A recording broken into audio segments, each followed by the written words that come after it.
नन्ही लोमड़ी और जादुई जंगल। बहुत समय पहले एक सुंदर और शांत जंगल के किनारे एक छोटी सी लोमड़ी रहती थी जिसका नाम रानी था। रानी बहुत ही चंचल और नटखट थी। उसकी चमकदार आंखें हमेशा किसी न किसी नई खोज के लिए उत्सुक रहती थीं। वह हर दिन जंगल में इधर उधर दौड़ती, भागती, नए नए रास्ते खोजती और तरह तरह के जीवों से दोस्ती करती। रानी का सबसे अच्छा दोस्त एक नन्हा खरगोश था जिसका नाम मिनकी था। दोनों का मिलना जुलना और खेलना जंगल के बाकी जीवों के लिए भी एक मजेदार दृश्य था। एक दिन जब रानी और मिनकी जंगल के गहरे हिस्से में खेल रहे थे, उन्हें एक पुरानी छिपी हुई गुफा मिली। गुफा के दरवाजे पर बेलों का जाल बिछा हुआ था जिससे गुफा के भीतर झांक पाना मुश्किल था। लेकिन रानी की जिज्ञासा उससे रुकी नहीं। उसने मिनकी की ओर देखा और बोली, चलो इस गुफा के अंदर चलते हैं, यहाँ जरूर कुछ खास होगा। मिनकी थोड़ा डरा हुआ था। उसने कहा, रानी हमें घर वापस जाना चाहिए, यह जगह अजीब लग रही है। लेकिन रानी जो कभी किसी चुनौती से पीछे नहीं हटती थी, मिनकी को समझाते हुए बोली, डरो मत मिनकी, हम बस एक बार अंदर जाकर देखेंगे, कुछ होगा तो हम वापस आ जाएंगे। मिनकी की हिचकिचाहट के बावजूद दोनों गुफा के अंदर गए। अंदर घना अंधेरा था, लेकिन जैसे जैसे वे आगे बढ़ते गए, एक हल्की सी नीली रोशनी गुफा के अंदर चमकने लगी। कुछ ही देर में वे गुफा के उस हिस्से में पहुंच गए जहां नीली रोशनी का स्रोत था। वहां एक पुराना सा पत्थर रखा हुआ था जिसके ऊपर एक चमकती हुई क्रिस्टल रखी थी। क्रिस्टल से निकलने वाली रोशनी पूरे गुफा को रहस्यमय बना रही थी। रानी ने क्रिस्टल की ओर इशारा करते हुए कहा, देखो मिनकी, ये क्रिस्टल कितना अद्भुत है। मिनकी ने डरते डरते कहा, रानी मुझे नहीं लगता कि हमें इसे छूना चाहिए, ये जादू जैसा लग रहा है। लेकिन रानी की जिज्ञासा इतनी बढ़ गई थी कि उसने मिनकी की बात सुने बिना क्रिस्टल को छू लिया। जैसे ही उसने क्रिस्टल को छुआ, एक तेज चमक पूरे गुफा में फैल गई और अचानक सब कुछ बदल गया। गुफा के चारों ओर पेड़ पौधे उगाए, फूल खिलने लगे और हवा में मीठी सुगंध फैल गई। रानी और मिनकी हक्के बक्के रह गए।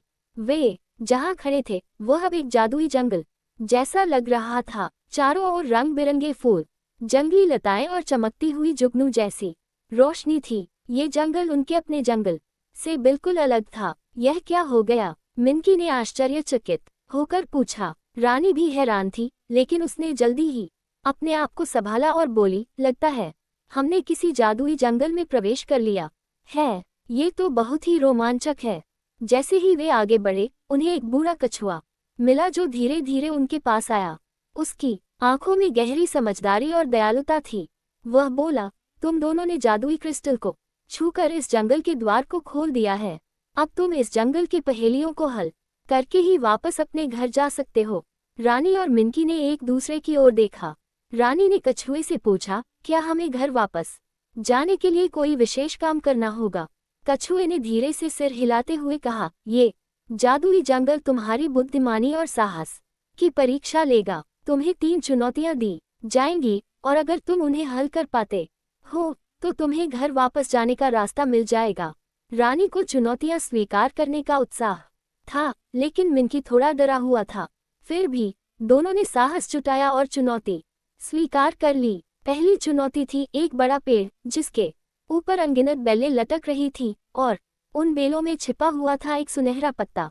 कछुए ने कहा, तुम्हें पत्ता ढूंढना है, लेकिन ध्यान रखना पेड़ की बेलें तुम्हें उलझा सकती हैं। रानी ने अपनी चतुराई से पहले पेड़ का ध्यानपूर्वक निरीक्षण किया और देखा कि कुछ बेलें बाकी से अलग थीं। उसने मिनकी को इशारा किया और दोनों ने मिलकर सही बेल को खींचा और क्या चमत्कार! बेल के पीछे से वह सुनहरा पत्ता निकल आया। पहली चुनौती हल हो गई थी। अब दूसरी चुनौती थी एक पहेली। कछुए ने उन्हें एक पुरानी चट्टान के पास ले जाकर पूछा, मैं वह चीज हूँ जो बिना रुके चलती रहती है लेकिन कभी किसी का इंतजार नहीं करती, बताओ मैं कौन हूँ? रानी और मिनकी ने थोड़ा सोचा। मिनकी ने कहा, क्या ये हवा है? लेकिन रानी ने तुरंत कहा, नहीं, ये समय है। समय कभी रुकता नहीं और किसी के लिए इंतजार भी नहीं करता। कछुए ने मुस्कुराकर सिर हिलाया और कहा, तुम्हारा जवाब सही है। अब तुम अंतिम चुनौती के लिए तैयार हो। तीसरी और आखिरी चुनौती थोड़ी कठिन थी। कछुए ने उन्हें एक झील के पास ले जाकर कहा, इस झील के उस पार जाना है, लेकिन ध्यान रखना, झील की सतह पर कदम रखते ही वह गायब हो जाएगी। रानी और मिनकी सोच में पड़ गए। वे झील को पार कैसे करेंगे? तभी रानी को एक विचार आया। उसने कहा, मिनकी, हमें अपने विश्वास पर भरोसा करना होगा। अगर हम एक दूसरे का हाथ पकड़कर झील के ऊपर चलेंगे और खुद पर विश्वास रखेंगे तो हम इसे पार कर पाएंगे। दोनों ने एक दूसरे का हाथ पकड़ा और झील की सतह पर कदम रखा। जैसे ही उन्होंने कदम रखा, झील की सतह चमकने लगी और वे धीरे धीरे उस पार पहुंच गए।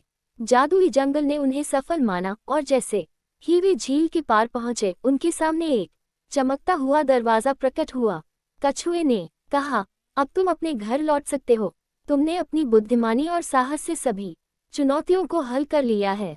रानी और मिनकी ने कछुए को धन्यवाद दिया और दरवाजे से गुजरते ही खुद को अपने जंगल में पाया। उन्होंने इस जादुई अनुभव को कभी नहीं भुलाया और समझ लिया कि किसी भी चुनौती का सामना करने के लिए विश्वास और बुद्धिमानी सबसे जरूरी होती है।